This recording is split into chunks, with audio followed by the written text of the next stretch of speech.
The only time I'm ever up before the sun is for a trip, okay? And today we are headed to Charlotte for a conference.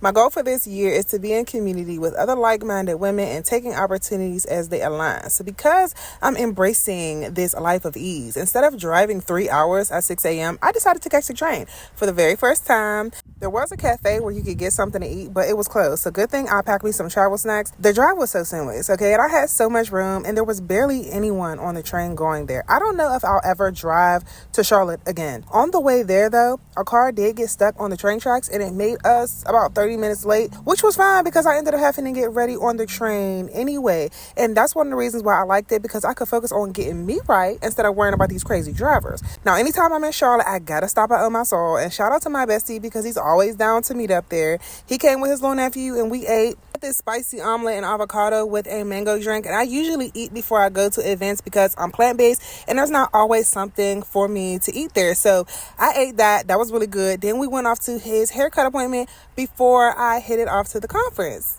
One thing about it as adults with friendships, you got to make sure that you make time where you can make time. We just drove around for 15-20 minutes, singing songs at the top of our lungs and just enjoying each other's company.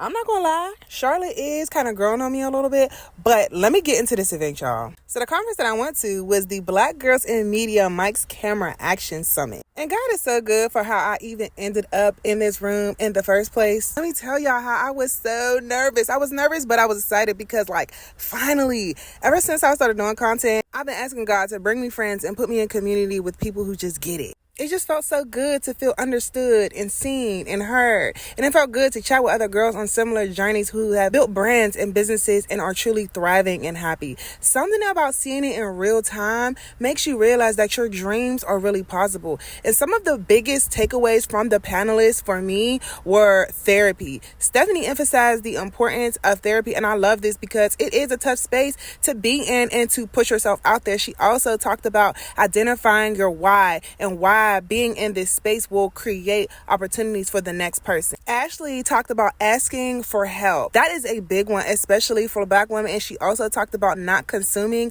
more than you create. Lexi talked about the importance of making consistent and shareable content that people can save and share. Maddie talked about the importance of just being yourself. This conference was so good. I had so many amazing takeaways. Shout out to Tasha for creating Black Girls in Media and this space for us to come together, from the setup to the food to the panelists, music and vendors. Everything was amazing. I walked away so inspired and ready to continue on the journey of designing my dream life.